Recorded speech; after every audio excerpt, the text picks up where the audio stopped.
যদি আপুনি 2027 চনত মেট্ৰিক পৰীক্ষা দিবলৈ ওলাইছে তেন্তে আপুনি সাৱধান। আপোনাৰ পৰীক্ষাৰ প্ৰশ্ন কাকতত এনে ডাঙৰ পৰিৱৰ্তন আহিব পাৰে যাৰ বাবে আপোনাৰ নম্বৰ আকাশ চুব পাৰে অথবা হঠাতে কমি যাব পাৰে। আপুনি জানেনে আপোনাৰ নম্বৰ প্ৰায় আধাই এতিয়া নিৰ্ভৰ কৰিব কেৱল এটা চিয়াহীৰ ফটোৰ ওপৰত। হয়, মই MCQ আৰু OMR চিটৰ কথা কৈছো। আজিৰ এই ভিডিঅ'টো এটা ছেকেণ্ড স্কিপ কৰি নাচাব, কাৰণ ভিডিঅ'টোৰ মাজত এনে এটা গোপন কথা কম যিটোৰ অবিহনে আপুনি 45 নম্বৰ ভিতৰত শূন্য পাব পাৰে। গতিকে ভিডিঅ'টো স্কিপ নকৰি মূল কথাখিনি শুনিব।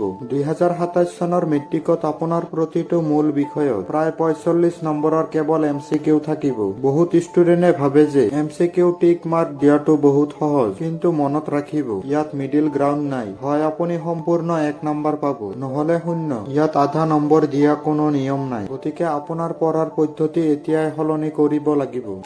ভিডিঅ'টোৰ এই অংশটো একেবাৰে মন দি শুনিব। আপুনি হাজাৰো পঢ়িলেও যদি OMR চিট পূৰণ কৰাতে এটা সৰু ভুল কৰে তেন্তে কম্পিউটাৰে আপোনাৰ উত্তৰটো গ্ৰহণ নকৰিব। বহুতে বৃত্তটো আধাকৈ পুৰায় বা দুটা বৃত্তত দাগ দিয়ে। তেনে কৰিলে আপোনাৰ পঢ়া শুনা সকলো অথলে যাব। কেৱল কিতাপৰ পিছত প্ৰশ্নবোৰ পঢ়িলে 2027 চনত মেট্ৰিকত কাম নচলিব। আপুনি পাঠটোৰ ভিতৰৰ পৰা সৰু সৰু তথ্যবোৰ নোট কৰিব লাগিব, কাৰণ MCQ প্ৰশ্নবোৰ পাঠৰ যিকোনো লাইনৰ পৰা আহিব পাৰে। গতিকে পাঠটোৰ মাজৰ প্ৰশ্নবোৰ ভালদৰে চাই ল'ব। আৰু যিটো গোপন কথা মই কৈছিলো, MCQ পৰীক্ষাত সদায় ভুল উত্তৰবোৰ প্ৰথমে বাদ দিয়াৰ পদ্ধতি ব্যৱহাৰ কৰিব। মানে যিটো উত্তৰ আপোনাৰ ভুল বুলি নিশ্চিত সেইটো আগতে বাদ দিয়ক, তেতিয়াহে আপোনাৰ শুদ্ধ উত্তৰটো বিচাৰি পোৱা সহজ হ'ব।